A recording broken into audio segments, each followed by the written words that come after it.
Chapter 13, the peripheral nervous system. So the peripheral nervous system is what connects our internal environment to our external world. So it is going to be all of the structures that are outside of the brain, and these will be your sensory receptors, your peripheral nerves, all of your ganglia. So this chapter is broken down into these 4 sections, and we're going to go through these one by one. So just as a reminder where the nervous system lives as an organizational structure, it is the CNS and then the PNS. So we talked about the CNS last chapter in chapter 12, and this is the PNS, peripheral. The PNS is split into the sensory and the motor, or the afferent and the efferent. The motor is then going to be split into the somatic and the autonomic. Somatic is skeletal muscle, and autonomic will be glands and cardiac. Autonomic will be the focus of chapter 14. And then the autonomic system is split down into 2. We've got our parasympathetic and our sympathetic. So we are starting down this branch right here. So that is what this chapter is on. So part 1, we're going to talk about sensory receptors. So looking at sensory receptors, there's a couple different kinds of sensory receptors that we'll have, but really overall they'll have the same overall function, which is responding to changes in the environment or the stimuli. So this is going to create a graded potential and triggers a nerve impulse that will trigger that action potential.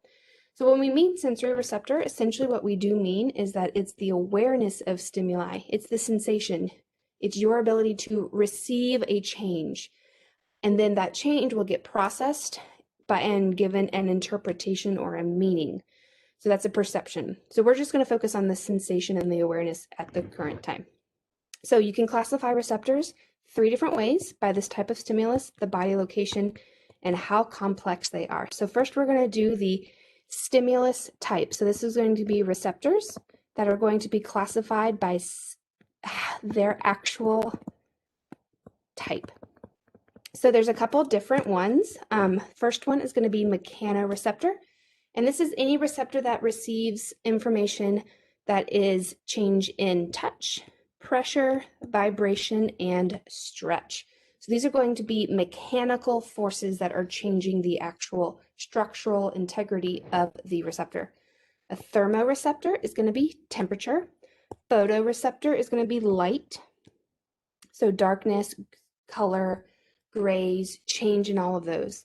Chemoreceptor is going to be responsible to chemicals. So as a reminder, chemicals also are going to be all of our molecules and specifically also our pH. So that's a chemical compound, or all those compounds create our chemicals, so that chemoreceptors are going to be responsive to both our hydrogen ions and our hydroxyl ions, which is a change in our pH. And then we're also going to have nociceptors, and these are going to be responsible for picking up painful stimuli. Painful stimuli is going to be anything that is a thermoreceptor that is extreme hot or cold, so that would not be picked up by a thermoreceptor, that'd be picked up by a nociceptor, or anything that is excessive pressure, it wouldn't be picked up by a mechanoreceptor. So this is essentially, nociceptors are anything that is on the extreme version of this stimuli. You can also classify these based on the location. So where in the body it is found. Where in the body are going to be 3 options. You have an exteroreceptor, and this is going to be outside the body. So we're picking up sensation about our external environment. These are going to be found in places that have the interaction with the external environment. So they're going to be skin. And they are our most special sense organ because we have a variety of different types of stimuli in our external environment. Then you're going to have the opposite, an interoreceptors, which is going to be your internal environment. So this is going to be found in the lining of your guts, the gut lining of your blood vessels, inside of tissues and organs. So it's going to be sensitive to things that are inside the body. And then you've got proprioceptors, and proprioceptors are going to be responding to a stretch in the skeletal muscle, tendons, joints, or ligaments. So it is essentially identifying movement. that is happening within the body. And then the third way you can classify a receptor is going to be based on structure. And there's two main categories for classifying by structure. The first one is going to be a non-encapsulated is what we're going to do first. A non-encapsulated, also known as a free nerve ending. So this is a nerve ending. This is an ending to an dendrite that does not have any kind of protective environment around it. And then we're also going to have an encapsulated nerve ending, which will have some sort of protection around it. So when we're talking about classifying receptors by structure, one quick thing to kind of highlight before we go into that is we are talking about receptors of the general senses right now. So these are going to be most of the ones that are going to be falling into these categories. And these are modified dendritic endings of the sensory receptor. So if this is my neuron,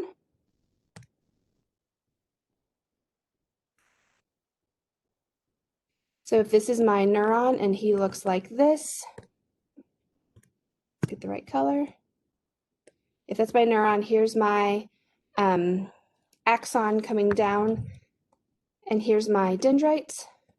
What we're talking about with these simple receptors are we are focusing on these guys right here. It's a modified dendritic ending to a sensory receptor. It's essentially the tippy top of the dendrite. Whereas when we get to special receptors, which is going to be after the Thanksgiving break, we will focus on vision, hearing, equilibrium, smell, and taste.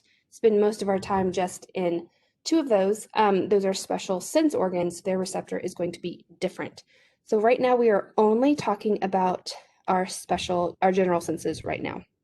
So when we classify these for our general senses, again, there are two types. We're going to have an encapsulated, or we're going to have an non-encapsulated or an encapsulated. So the first type is going to be our non-encapsulated. And this is going to be essentially, here's my cell body. It is just naked dendrite. There is absolutely no protective environment around it. So we're talking about this right there. These are very, very abundant in a lot of different places in our skin, specifically epithelial and connective tissue. Most of these are going to be non-myelinated and small diameter group C fibers. So these are going to be those local changes, those local graded potentials. And they are super sensitive to temperature, pain, and touch. But then we also have a different kind that's going to be a different one that's a general non-encapsulated nerve ending specific to our temperature. So this is going to pick up our temperature changes, would be those thermoreceptors, will fall into this non-encapsulated nerve ending. And like we said, these are usually the extreme. So temperatures from 10 degrees to 40 Celsius. So keep that in mind for cold. And then heat would be 32 to 48. So outside of those ranges, it's going to be considered a nociceptor because that would be painful. Another non-encapsulated nerve ending is those nociceptors. So this is going to be the extreme temperature changes. So one thing that's cool to keep in mind is that these are going to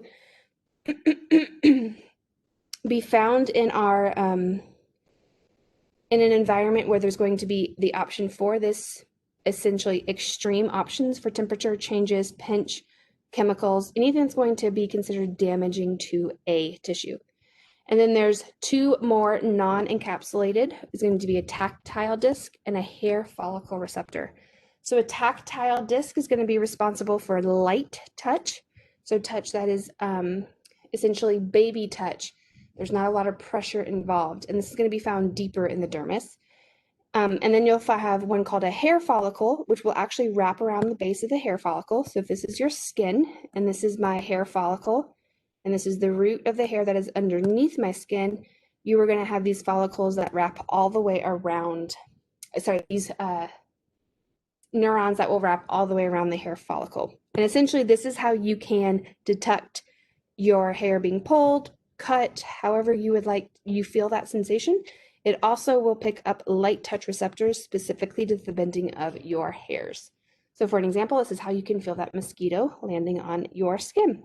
So here is an example of the non-encapsulated ones we've talked about. Looking at the encapsulated one, we're just going to do a brief rundown of these guys. All of these, you'll note, some of these will have corpuscle. Corpuscle essentially is going to be some sort of point around it that is a protective barrier. A corpuscle or a corn is a good way to think of it, that goes around this nerve ending right here. So it's not free, it is actually going to be encapsulated. So here's a couple, not to be confused with tactile up here with our tactile disc. This is our tactile corpuscle. And this is going to be with discriminative touch. So changing things that is, it's very specific to picking up the difference in touch. The next one we're going to have is our lamellar corpuscle. And this is going to be responsible for picking up deep pressure. So not light touch, but deep touch. But it's really going to be specific to when it's first applied. So this is when you first start getting that deep tissue Swedish massage, you feel it. But then after about 15 minutes in, you start getting desensitized to it and you're no longer aware so much of that sensation because these receptors are no longer being activated because they will turn off after a while.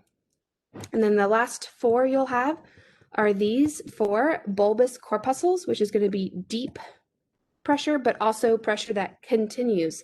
So these will be activated during that deep tissue massage.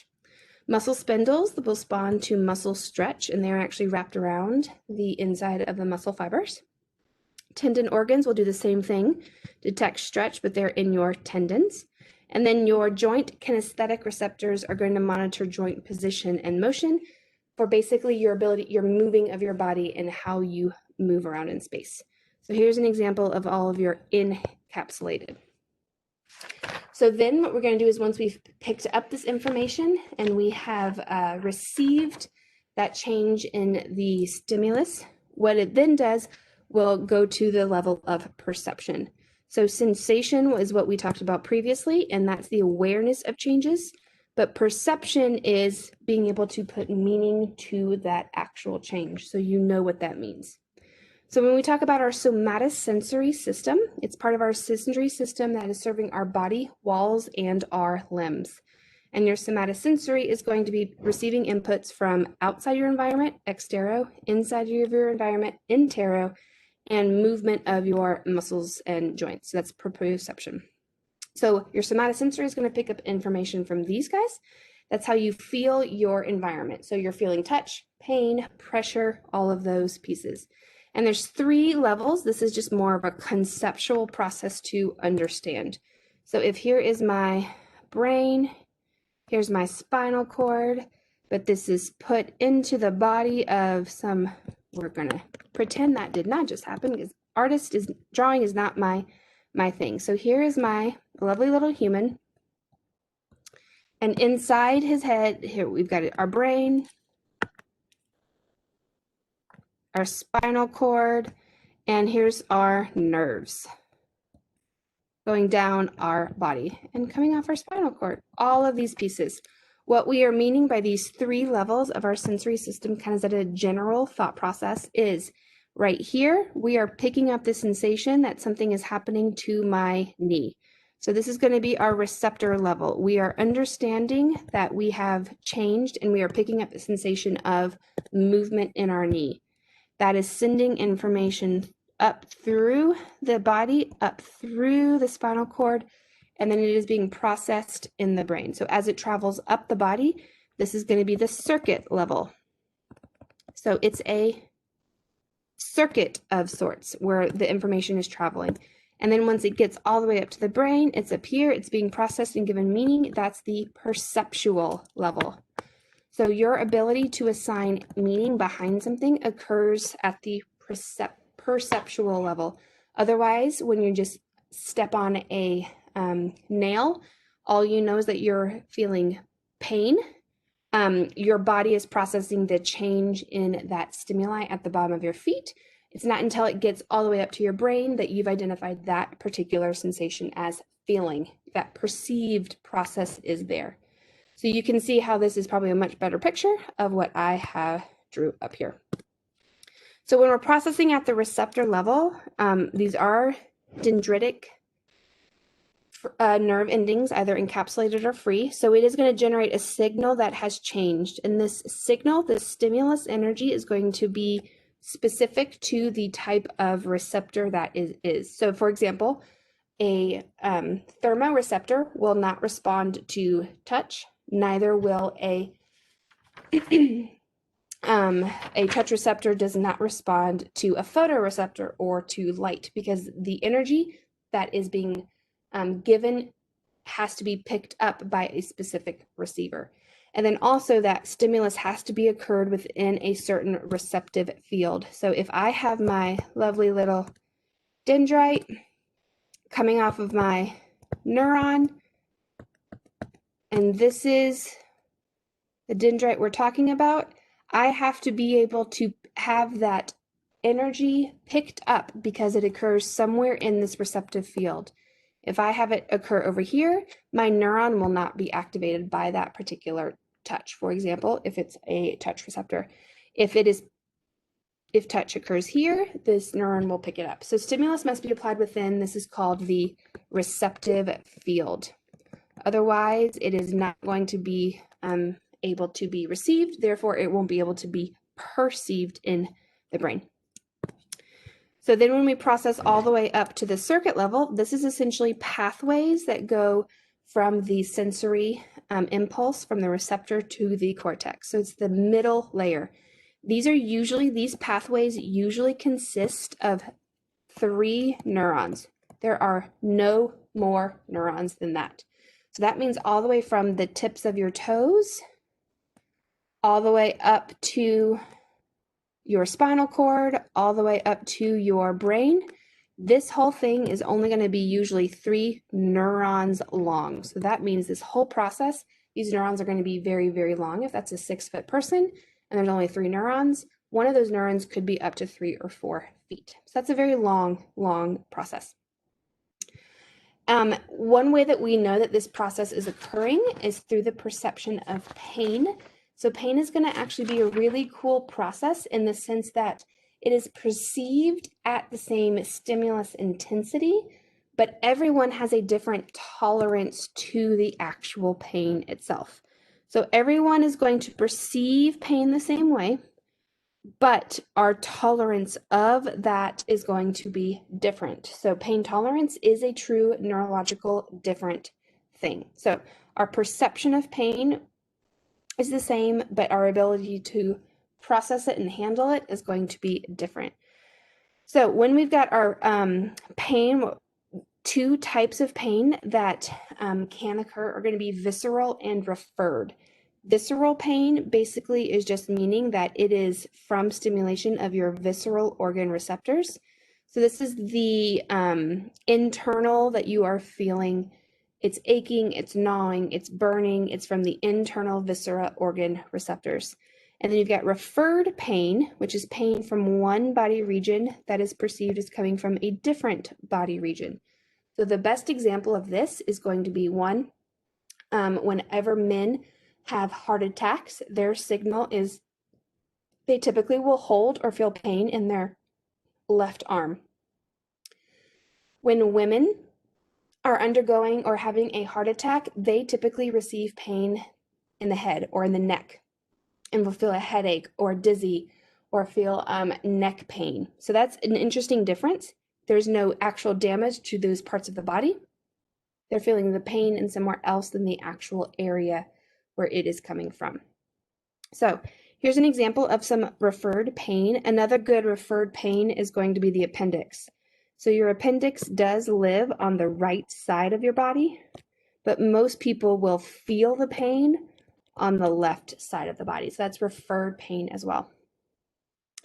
Another cool thing about pain is going to be the concept of phantom limb pain.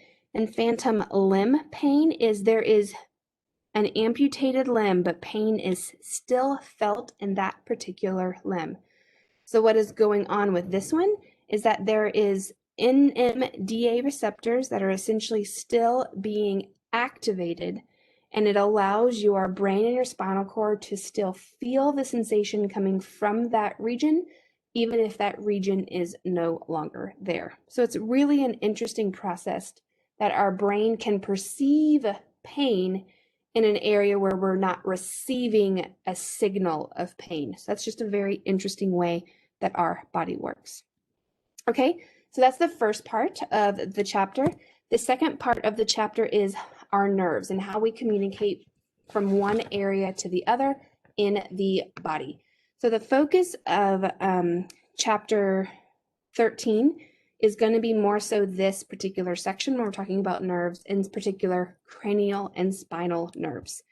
So the term nerve is something that we'll talk a lot about, and essentially it is a cord-like organ of the nervous system. So it's a bundle of myelinated and non-myelinated peripheral axons that are connected in a that are enclosed in a connective tissue. And there's two types: spinal and or cranial, depending on where they originate. So when we have our nerves, what we're essentially saying is they could be carrying information this way. So this could be our, let's do it just to make a little bit more sense. Here's our person.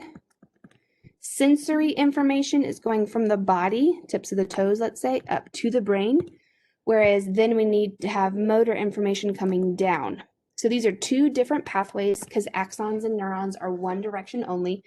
But when we bundle these together, we have put them together in something that is called a nerve. So they will live in the same organ. They are wrapped together in saran wrap, but they are going to actually be different nerves going, different axons going different directions. So these are going to be wrapped in saran wrap, very similarly to our muscles with our 3 connective tissue layers. And depending on where they originate, that is the 2 types of nerves. So when we have nerves that originate essentially at the bottom of the brain and down our brain stem, these are going to be our cranial nerves. So they're the base of the brain down through the brain stem. But if we have nerves that originate from our spinal column and go to the body, then those are going to be your spinal nerves. So we're going to talk about those 2. But first, all of them are going to be encased in these 3 connective tissues. And like I said, they're essentially the same thing as our muscular connective tissues. Is we have endo, peri, and epi. Whereas when we talked about our skeletal muscle, we had endomysium, perimysium, and epimysium. This is the nervous system. So they're all going to be with the prefix of epi, peri, and endo, and then neurium. So that's how you can tell these apart. So endoneurium is around the individual myelin sheath itself, around the axon. Perimysium is if we put a bunch of those axons together into a fascicle, it is wrapped around with the perineurium. And then if we put a bunch of fascicles together, we get an epineurium. So it's the exact same organization as muscle. So here is our one axon. He is surrounded by the endomysium, so the internal. So he's got one layer of connective tissue around him that you can see right there. You put a bunch of these together, and then this guy is going to be wrapped in perimysium. So he's wrapped all the way around this. And you put this fascicle with this fascicle with this fascicle and wrap the whole thing. You've wrapped the whole thing in your final layer, which is your epineurium. So that's how the whole process is structured. And then you can classify your nerves based on the type of information and the direction they carry that information. So when we're talking about our nerves, there are going to be 3 classifications of your nerves. And again, these are classified by direction of communication, which way they send their impulse. So we're going to have a sensory nerve, and a sensory nerve is carrying information toward the CNS. So it is coming from the body to the brain or spinal cord. Then you will have motor, which is sending information away from the CNS. So it's going from the brain or spinal cord to the body. And then we're going to have mixed. And mixed, remember, nerves are this guy right here. So mixed is going to be carrying both. So what we mean is, like, if this is a mixed nerve right here, this one could be sensory, so he's going this way. This one could be motor, so he's going this way. Sensory that way, motor that way. But the whole thing would be a mixed nerve.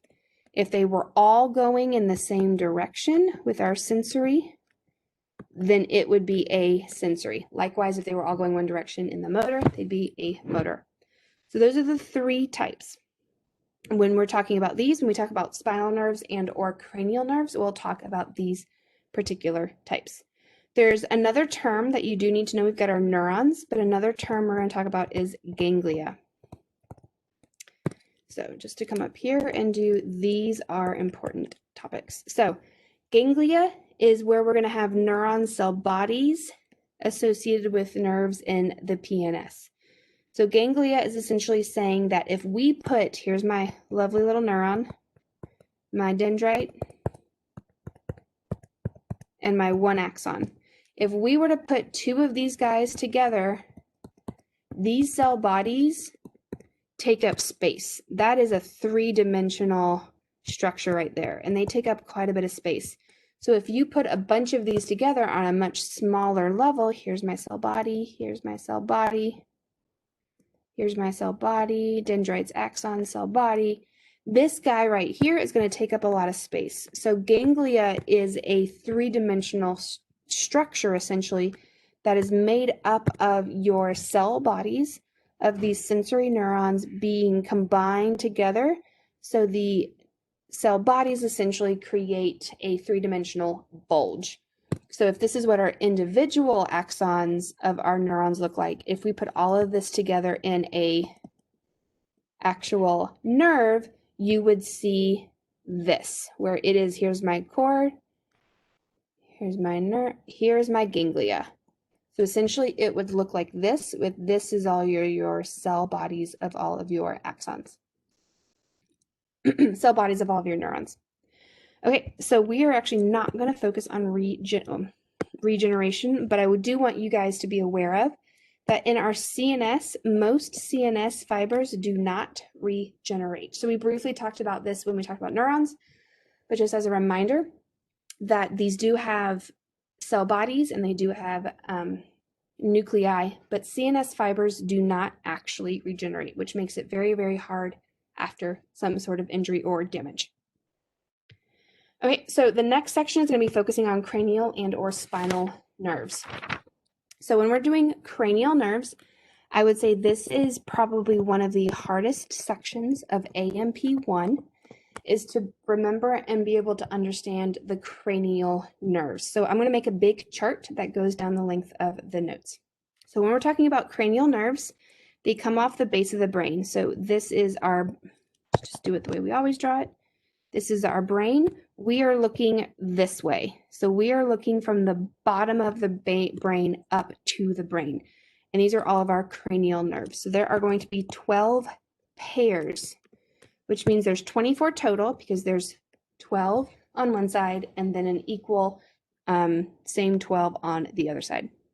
Most are mixed, but some are purely sensory. And as you go through and do this, having some sort of mnemonic will be very, very helpful. So that's what, there's some examples there. So here's a great little chart to be able to follow along. And then the way this section of notes is organized is there will be information about that nerve and then a table that will show you that particular nerve and some other information. But what we're going to do for all 12 of these nerves is we're going to create a chart as well. And that chart is going to be name,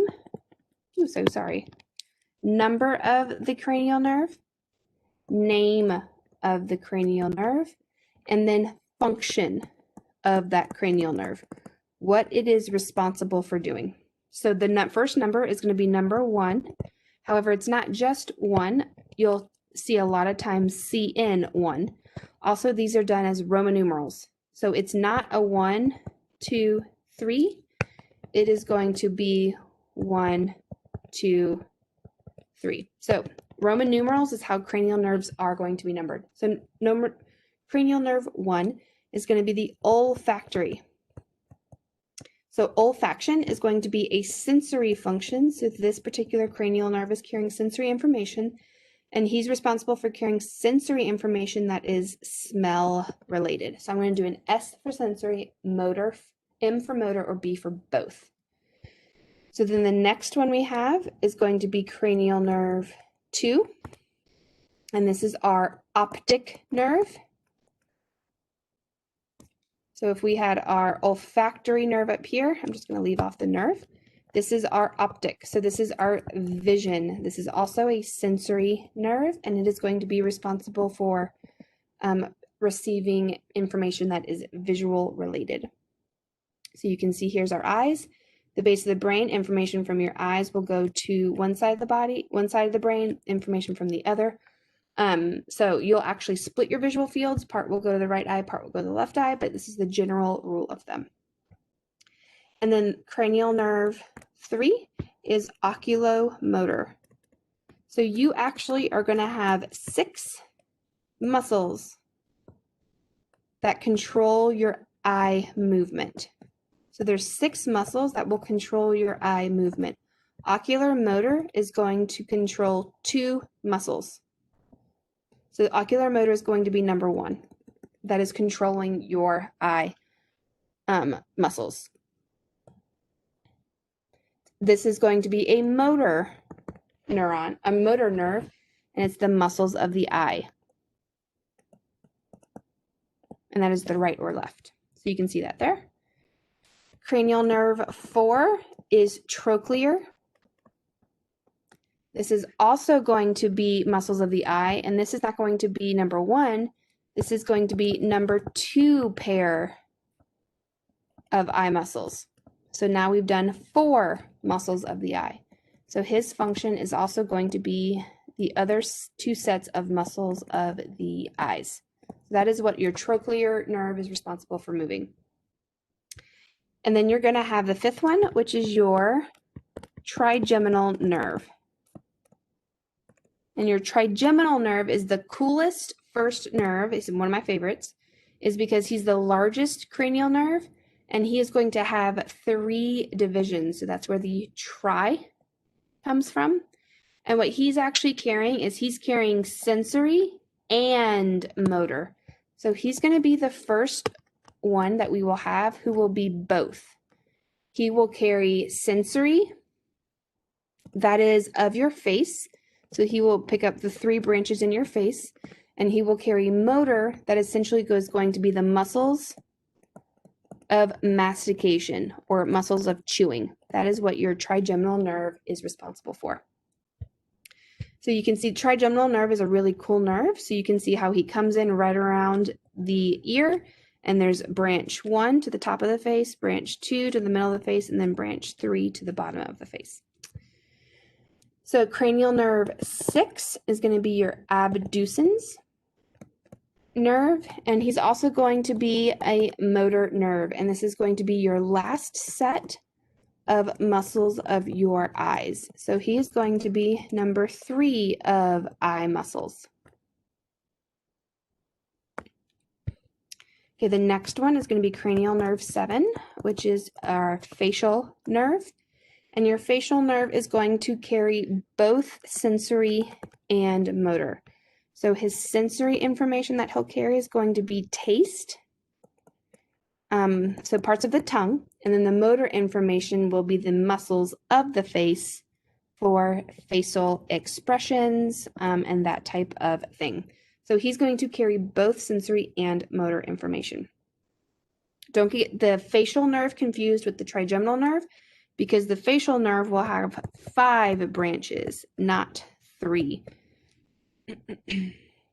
Okay, the 8th one is also one of my favorites, and that's cranial nerve 8, vestibulocochlear.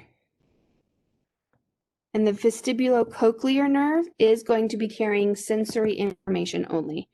And this is going to be hearing, so processing sound, and your vestibular system, so knowing your balance and your position of your body in space. And that's going to send information through the ear. The ninth cranial nerve is going to be glossopharyngeal. And the glossopharyngeal nerve is going to be carrying both sensory and motor. So his sensory information is going to be, again, taste and senses on the tongue. So pressure, hot, cold, all of those. And then his motor information that he'll carry is going to be the muscles of the tongue as well. But what's different about the glossopharyngeal is that the muscles of these tongues are going to be specific to the throat. So swallowing will be controlled through the glossopharyngeal cranial nerve. The three more, but the biggest one that is most important is going to be the vagus nerve, cranial nerve 10. So the vagus nerve is the only cranial nerve that leaves the head and neck and goes to the actual body. And he's going to go to the heart, lungs, and your abdomina visceral. So he's going to leave the head and neck area and go to the actual core of who you are. So cranial nerve 10 is the vagus nerve, and he carries both sensory and motor. Sensory information would be the viscera. So if you have a stomach ache, it's the vagus nerve that's communicating that. And then we're going to have his motor information, which is going to be carrying information to the heart, lungs, and then also the viscera. So your vagus nerve is what controls your smooth muscle. Okay, two more. We're going to have your accessory nerve for cranial nerve 11. So your accessory nerve is going to be carrying motor information primarily. So this particular one is going to be, he does carry, I will officially say he carries both sensory and motor. But when you're actually looking at which one he does, the sensory section is going to be so small that we're not going to focus on that. So we're only just going to work on the motor information that it carries. So the accessory nerve will carry motor information specific to the shoulders and the muscles in the shoulders. So the sternocleidomastoid, which is my favorite muscle, and the trapezius. So the upper back and shoulders and neck is what the accessory nerve will control. So you can see that right here. And then the last one is going to be cranial nerve 12, which is the hypoglossal nerve. And the hypoglossal nerve is going to be similar to the accessory in that it will carry both information, but it's going to have primarily a motor branch, or motor information will be the primary. So the hypoglossal will be controlling the muscles of the tongue, specifically usually those that are related to swallowing as well. So we've got three areas that control the tongue, three things that control the eye muscles. So it's very cool to see how everything relates. So this chart right here is going to be your best place to study. It's what we just replicated, but at a glance, this is what you need to know. One thing I do want to highlight with this chart, because I've taught this class for several years, is that there's a difference in the lab manual and the lecture textbook. So when you get down to the last two,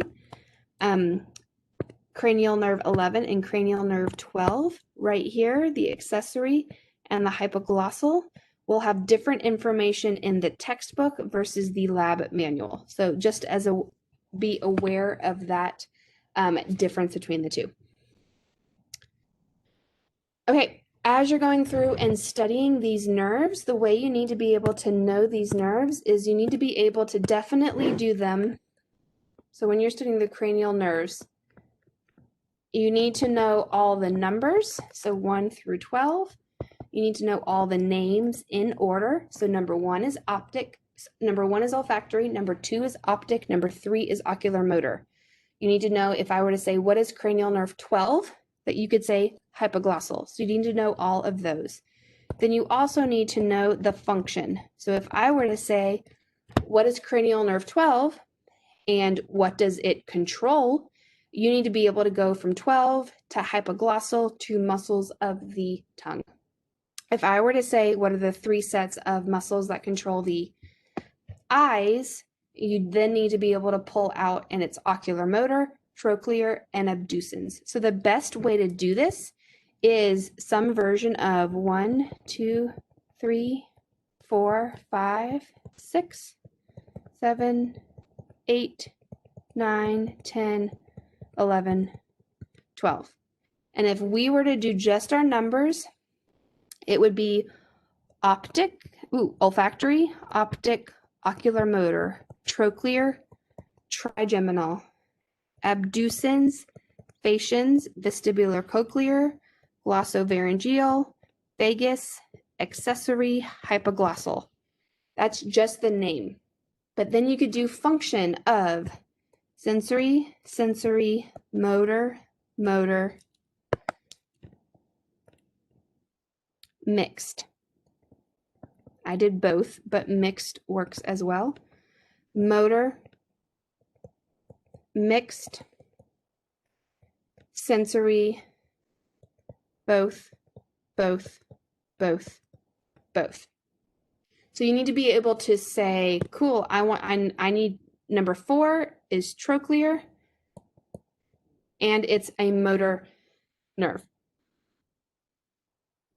So you need to be able to do this. So looking at these, I would look online and find some sort of memorization tool. It's all over the internet because this is a very important imperative to any kind of nursing or clinical, is to go through and try and find something that works for you. I learned it as on old Olympus towering tops of Finn and German vended some hops. So I learned it with different names. Actually, they've renamed them since I did, but that's how I learned it. So go find yourself a mnemonic to help remember these guys. Okay, so that was our cranial nerves. Next, we're going to do our spinal nerves. So our spinal nerves are coming off of your spinal column. So spinal nerves, so all of these are coming off your spinal column all the way down your back. These are going to be 31 pairs. So there is a right and a left, just like there was a right and a left to the 12 cranial nerves. These are all mixed. So that's important. Whereas the cranial nerves were a mix of sensory, motor, or mixed, these are going to be all mixed. And they follow the similar path as your vertebrae down the back. There's cervical, thoracic, lumbar, sacral, and coccyx. And it is the same process as thoracic. There's going to be T1 to T12, lumbar L1 to L5, sacral S1 to S5, coccyx, there's going to be 1. The only difference is cervical. There are 7 cervical vertebrae, but there are going to be 8 cervical spinal nerves. But everything else follows the same pathway. Okay, so this is the clarification of why there are 7 cervical vertebrae and bones, but then 8 cervical spinal nerves. So that will explain that to you. So you can see this progression down here of how that all works out. So one thing that's different as these spinal nerves is that each spinal nerve is connected to a spinal cord with 2 different roots. There's a ventral root and a dorsal root. So ventral is going to mean front or stomach side. Dorsal is going to be back side. So ventral will always be carrying your motor information, whereas your dorsal will be carrying your sensory information. So if we were to take our brain and our spinal cord and we were to chop it in half right here, this is what you're looking at. You're looking at a cross section of that spinal cord. And if you look at it, it looks like this kind of structure right here. When we mean by ventral and dorsal is that if we were to take that and look at it this way and split essentially our spinal cord in half. This is going to be the dorsal side. So this would be this is where the eyeballs are. So this would be the dorsal side right here. This would be the stomach side. This would be the ventral side. So that is how this is going to carry all motor information. This is going to carry all sensory information.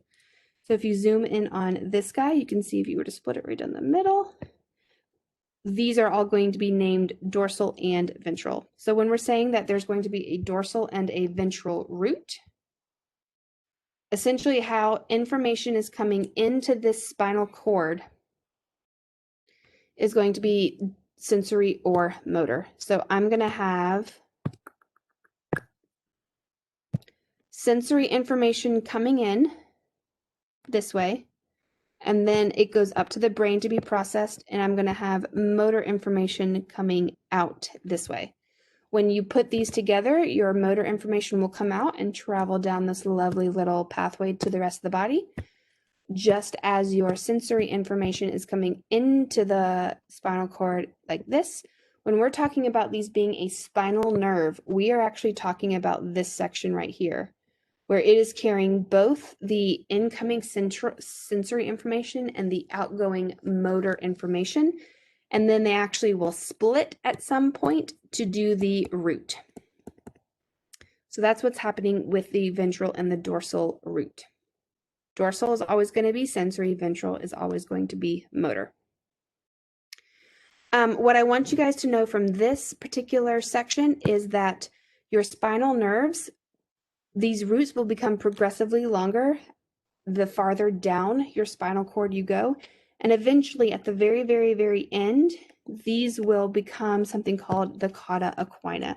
So here's my brain, here's my spinal cord. As these continue down, these roots will actually become, it's called horse's tail. So your cauda equina will be at the very, very bottom of this spinal column. The next thing to kind of focus on with these is the concept of RAMI. And so RAMI are super confusing and I don't love talking about them, but really what you need to know with this term as you see RAMI is that as things will exit the foramen or the vertebrae that they are surrounded by, they'll kind of branch into a couple different things. And it will go from that spinal nerve we talked about, coming off of the, right here. So off of this spinal nerve section, those will then branch and go into something called a RAMI. Let me redo this so I can fit it all together. The spinal nerve will branch to a RAMI, which will branch to something called a plexus, which is another branching of things, which will then be a peripheral nerve. So the peripheral nerve is what we know about when we talk about the nerves of the arms or the legs. It's not a spinal nerve, it's a peripheral nerve. The spinal nerve is simply just coming off of the spinal cord. So what we're going to focus on with this is just the plexus to the peripheral nerve. So we're only going to focus on these two sections. We're not going to look at the RAMI. Okay, so when we're looking at these nerve plexuses, we're going to have a bunch of these nerve networks that interlock to form a plexus. And there are 4 plexuses. We'll have a cervical, a brachial, a lumbar, and a sacral. And so just to give you an idea of that, here is your cervical plexus. So here is your spinal column. Coming off is going to be your spinal nerves. You see all the branching and all of the interlocking that they do. And then essentially what we're going to talk about with this plexus is all of these right here ponytail and connect together somehow. And then they will come down. You can see kind of right here how they all connect together. And then they go down this one particular peripheral nerve. So the cervical plexus, the brachial plexus, the lumbar plexus, and then the sacral plexus are the 4 only plexuses. And we're going to talk about the peripheral nerve from each. So looking at your cervical plexus. So cervical plexus is coming from C3 to C5, and it is going to be supplying your diaphragm. So I guess I could have written this. So cervical plexus is coming from C1 to C4. But what it's really important for us to talk about is going to be this phrenic nerve, which is responsible for those fibers of C3 to C5. So cervical plexus is C1 to C4, so you can see that here. And it is carrying information to the neck, essentially, and then down to the diaphragm itself. So if this supplies the diaphragm, which controls the rate and depth of breathing, injury to this particular nerve, which is going to the biggest peripheral nerve for this, is going to be your phrenic nerve. So your phrenic nerve is going to supply your diaphragm, and this is going to be around C3 to C5. And when that occurs, if you have any kind of injury to the spinal column that is above C3 or C5, so let's say right here, you will essentially lose all of the function below that point of injury.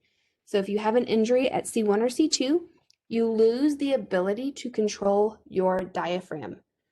If you have a spinal cord injury that is below C5, you still control your diaphragm. So this is what happened to Superman, or Christopher Reeves. He fell off a horse and broke his neck.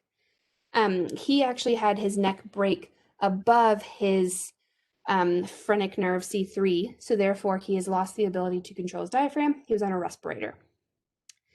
So that's what's going on with the phrenic nerve of the peripheral nerve coming off the cervical plexus. It's the main one I want you to be aware of. And this explains that as well. So coming off the brachial plexus, the brachial plexus is going to be from C5 to C8 and T1. So that is the section right below the cervical plexus. So this is going to be responsible for innervating the muscles and the sensory receptors of our upper limb.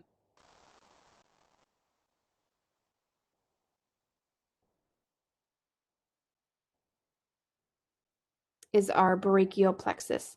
So there's a couple major primary nerves, peripheral nerves that come off of this, but the one I want you guys to know is going to be, where'd it go? Way down here. So the primary nerve for this one that I want you guys to be aware of is going to be the ulnar nerve. And what's cool about the ulnar nerve is that this is actually going to be the funny bone. So the ulnar nerve travels down, you can see it right here. It travels down the back of the arm,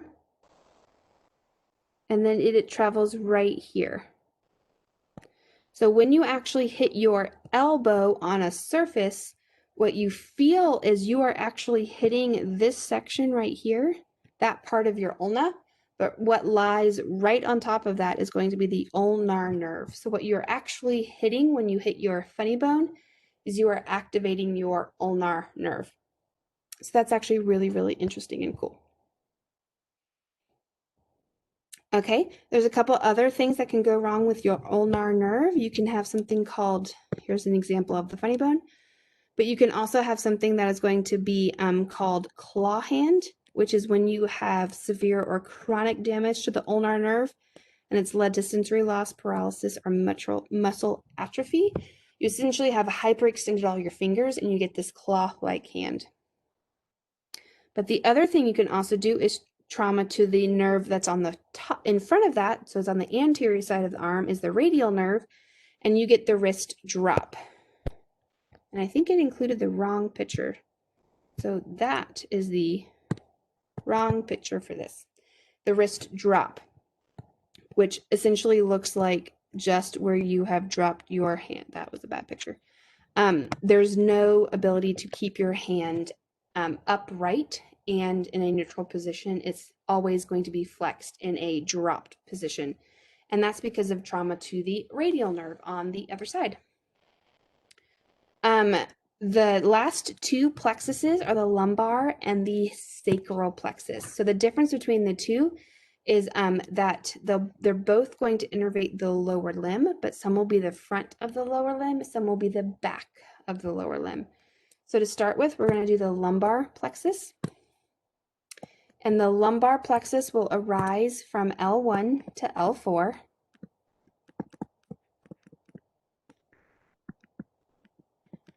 And it innervates the anterior part of the thigh, anterior leg, also covering the genital region. So the big one that's going to be here is going to be the femoral nerve. So this is the nerve that lies on top of the femur, and it runs down the length of the femur along with the femoral artery and the femoral vein. And the femoral nerve is going to innervate the quads and the anterior thigh. So you can see here, coming off the lumbar region of the spinal cord, it is going down the front of the leg. That's the lumbar plexus. And then we're going to have the sacral plexus. And the sacral plexus is going to come off the back of the posterior part of the body, the dorsal side, lower down on the spinal cord on the L4 to S4 section is where this will be pulling spinal nerves from, and it is going to be the back side of the leg. So if this one was the anterior leg, sacral plexus is going to be the posterior and the gluteal region. The nerve here that you need to know is going to be the sciatic nerve. It is the longest and thickest nerve in the body because it is going all the way from the spinal cord right here. He's going from here all the way down to the tips of your toes. So that could be, as I've mentioned, 3 to 4 feet on a taller individual. So sciatic nerve, and when most people have sciatic pain, they push their hand on their lower back right around here because that's where they're feeling the pain, but that is where the sciatic nerve turns into a peripheral nerve coming off the spinal cord. So there's some branches that you guys can see right here. This is a great summary to be able to put those into perspective of the plexuses. What's cool about all of these spinal nerves is that we have something that is called a dermatome. And so a dermatome essentially means is that we know what specific area of skin is innervated by what specific spinal nerve. So everything besides C1, so all of the rest of the 30 pairs of spinal nerves are going to have a dermatome. And some of them are going to lap. So basically what we mean is that if you were to touch the skin right on your elbow, not your elbow, your armpit, we know that it is going to be the T2 spinal nerve that sends that information to the brain. Same thing is that we know that the big toe is going to be L4 because that information is within that dermatome. So it's very interesting. This is important for anyone who's interested in anesthesiology, is because in order to do any kind of numbing of areas, you are numbing that level of the spinal cord and down. So if I know that I need to numb at the level of the spinal cord that will be your, let's say your belly button down, then I know that I need to put analgesia around T9, T10, T11, or T12 and do all of the ones below that, because that is going to be that level of the body is where that level is found in the spinal cord. So it's really important for anesthesiology. It's one reason why it is a very specific science to be able to make that call. Okay, so that is the first half of the chapter. The last half of the chapter is really just going to be focusing on we've got 2 more sections. This next section is going to be focusing on our motor endings, and then the last section is going to be focusing on our reflexes. So when we're looking at this motor ending section, it's going to be short and sweet, but really what we mean by this is all of our neurons that are found in our body. Here's our brain all the way down to our spinal column. If these then have all of our spinal nerves that come off, and then we have a cranial nerve that travels down the tips all the way to our toes on either side. That means we have all the sensory information that has to go up, which we just have talked about, but that also means that we have to send motor information from our brain down our spinal cord and then down the length of this to get to the tips of your toes to be able to move your muscles. So we need to be able to do that to skeletal muscle, but we also need to be able to send that to your heart, lungs, glands, and your visceral muscles. So this is the information coming down from your brain to your body to control skeletal muscle, visceral muscle, and glands. So we've already talked about all of this, so we're not going to spend a lot of time on this. But when it is the skeletal muscle, this is going to be all of the events at the neuromuscular junction.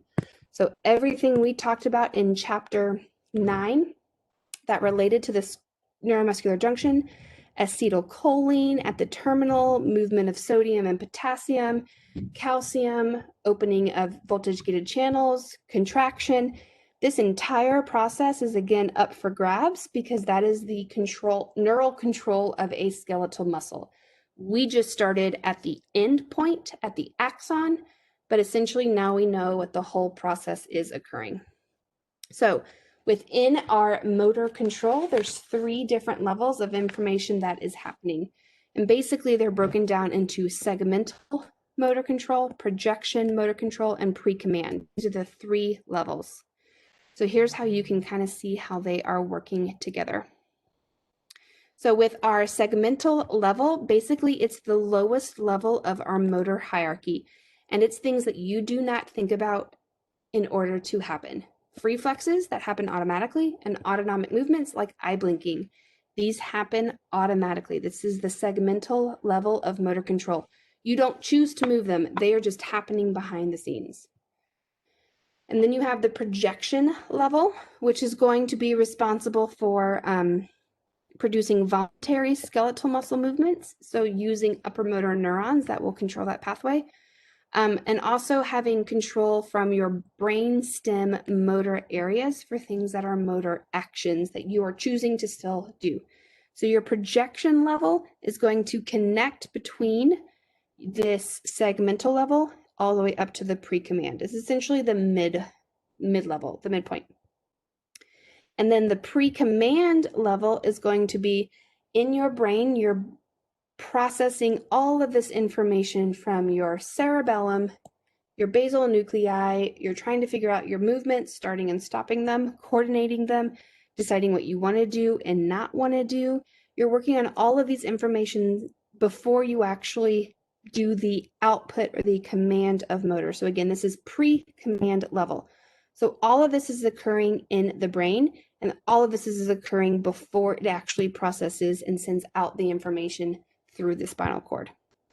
So that's just a brief overview of that section. The last section is going to be our reflex activity. So looking at 13.6, all the way through the end of the chapter. So reflexes. Ooh, no, not 13.6. Yeah. Looking at a reflex arc. When we're talking about these reflexes, there's 2 different types of reflexes. There will be an intrinsic or inborn reflex, which is something that is going to be a rapid, involuntary, so you do not choose to do it, but it is a predictable motor response. So when there is some sort of stimulus, there is a rapid, involuntary, predictable motor response. So an example of this is the knee-jerk reflex. When you go to the doctor and they tap on the base of your knee, your leg jumps. That's an intrinsic. You don't think about it. It's involuntary. It's predictable. It should happen the same way every time, and it's quick, so it's rapid. That's an intrinsic reflex. But then you have a learned reflex, and this is going to be because you have practice or repetition. So an example of this is you see a red light, you automatically slam on your brake. You know that that is the outcome you need to do because you have practiced and you have repeated that process, especially driving in Atlanta. So the ones we're going to talk about right now are going to be the intrinsic one, is what we're going to focus on. So all of these reflexes are going to follow something called a reflex arc. And a reflex arc essentially is going to be a 5-step neural path that needs to occur. So it's going to go from the receptor. Let's do it this way. Here's my brain, here's my spinal cord, here's my arms, and here's my legs. So follow along with me on that. So the receptor is going to be the first part, and the receptor is going to be the site of stimulus action. So that means that we have picked up some sort of change in information. So that's going to happen down here at the tips of our toes. Receptor. It's picking up that sensation. And then we're going to do our sensory neuron that is going to communicate that change in what we've picked up, and it's going to communicate it to the CNS. So that's going to be our afferent neuron. And then when it gets to the CNS, it's going to go through a process called the integration center, where it will actually synapse in the CNS. Usually for some of these reflexes, it will synapse in the spinal cord at the same level that it's at. Some, it will travel up to the brain and be processed in the brain. But some of them just happen at the actual level of the spinal cord. And then after the integration center, it'll go through the motor neuron. So this is the output, tells the muscles what to do. So this will go down to the base of the leg. So this is going to be 4. We've got our motor neuron.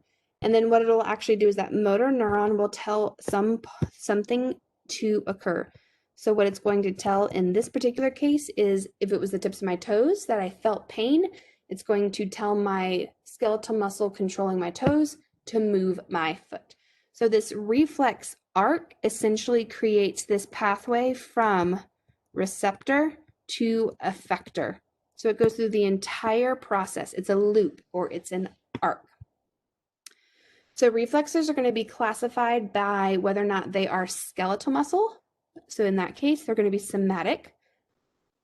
Or if they're smooth, cardiac, or glands, they will be considered autonomic reflexes. So that's the 2 breakdowns.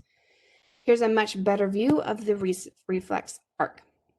So what we're going to focus on is going to be the primarily going to be the spinal reflexes. So that is what I drew up here with this level of the spinal cord at number 3. So spinal reflexes occur without direct involvement of higher brain centers. So usually this means that it only goes to the spinal cord, if that, but usually it'll just go to the spinal cord. It doesn't actually go all the way up to the brain. And this is going to be really important because this is a rapid and very predictable response that doesn't go to the brain, so it just happens super, super quick. So you can test these reflexes to assess the condition of the nervous system. So if the response that you should happen is exaggerated, too much, distorted, does something different than it's really supposed to, or absent, not there at all, then it tells us that there's something wrong with the actual nervous system. So like I said, if you go to the doctor and they hit the bottom of your knee, let's say your knee jumps so much that it kicks the doctor in the face, that's an exaggerated response. A distorted response would that be you kick your leg to the side rather than out. Or an absent response, you don't respond to it at all. So those 3 things can attest the state of the nervous system. So the most common ones are going to be the stretch, flexor, and the superficial. And so we're just going to briefly talk about these real quick. So a stretch and a tendon reflex is focusing on our skeletal muscle And in order to do that, it has to know how long the muscle is and how tight, whatever the tone or the tension of that muscle is. So stretch, this is the best example, is the knee jerk reflex. So just keep that in mind. So a stretch reflex is essentially maintaining the muscle tone in the large muscles, and they are adjusting or causing contraction on one side of the spine because the muscle has increased in length because it's been stretched on the other side of the spine. So there's going to be the stretch muscle is activated, and then the sensory muscles on the other side will cause the non-stretched muscle to relax. So it's going to be two muscles that are working in this stretch reflex pathway. So the biggest example is going to be the knee jerk reflex. So when we're looking at here's the best example of that. If the doctor hits the knee right here, it is going to send information for the quadriceps right here, this part right here. If you tap on the patellar ligament, their quadriceps will stretch and they are going to excite the muscle symbols. So that's a stretch reflex because your quadriceps right here are going to essentially stretch. But then what's also happening is that sends information up to the spinal cord, and then it is going to send information out, and it's going to both activate the quad muscle, but it's also going to go to the back of the leg and activate the hamstring muscle. And what it's going to do with the hamstring muscle is it's going to prevent it from contracting. Because if you contract the top and the quadriceps and you contract the bottom, the hamstrings, your leg does nothing. But if you contract the quadriceps on the top and you relax the hamstrings, then you can extend your leg and have this process happen. So that's a stretch reflex, is it usually is going to be accompanied by a relaxation or an inhibition of another muscle, the antagonistic muscle.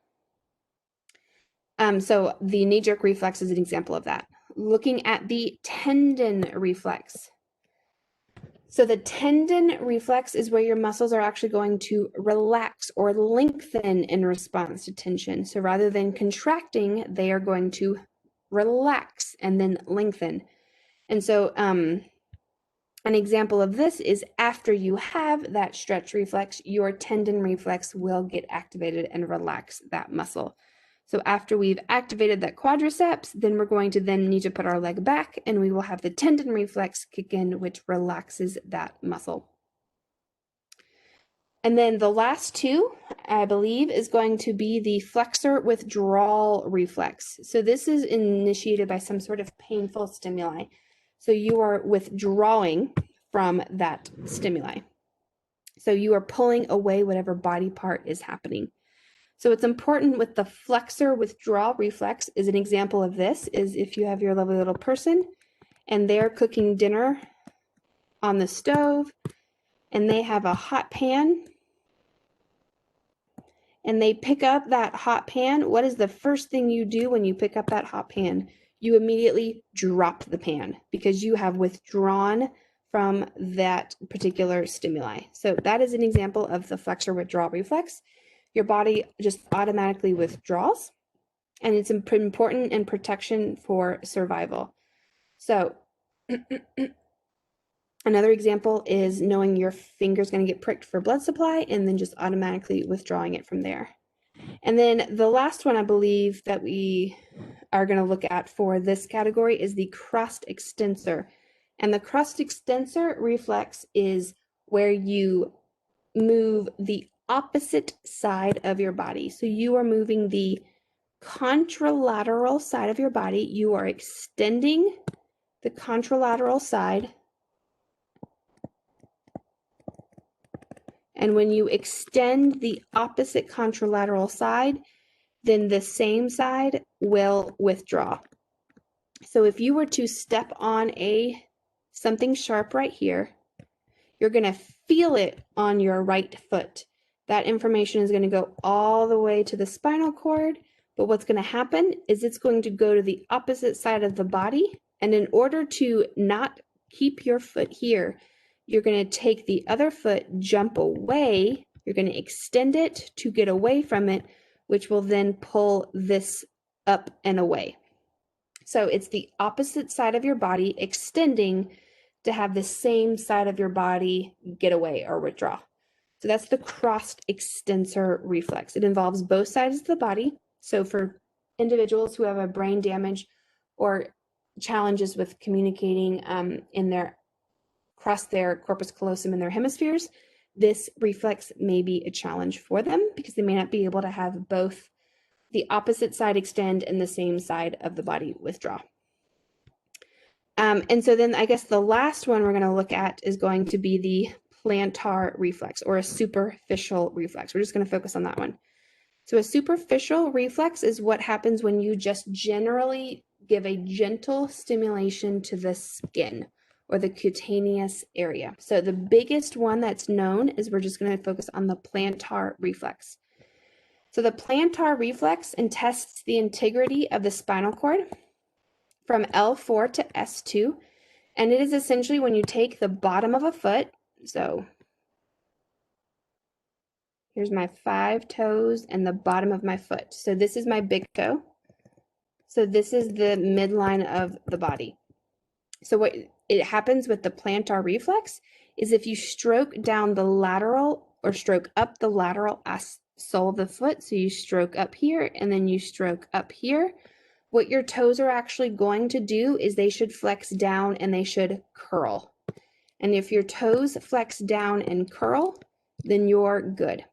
That's normal. That's what you want. That's the plantar reflex. That's the curl. But if you don't have the curl and you have something that flares first, that it would be known as the Babinski sign. So the Babinski sign is what happens up to 1 year of age. And basically what that means is if you do this process and you go up the side of the foot, your toes will not just tuck and curl, they will actually dorsiflex and extend, and they will fan out, and then they'll tuck and then they'll curl. I would YouTube this because it's a very cool premise, especially if you want to do anything pediatric or neonatal, to look at the Babinski sign. But it's a sign that there is an abnormal. If the Babinski sign happens after 1 year of age, it's an abnormal sign, and there's a challenge with the corticospinal tracts in the body. If it happens under age 1, that is actually normal and typical and all well and good. So that is the plantar reflex, and that's a really cool sign, and that's a little bit more information on the Babinski sign. We are not going to focus on abdominal reflexes for this section. So the goal of chapter 12 is really probably more so to understand receptors, understand reflexes, but to dive in and know the cranial nerves and then the spinal nerves. So that's chapter 13.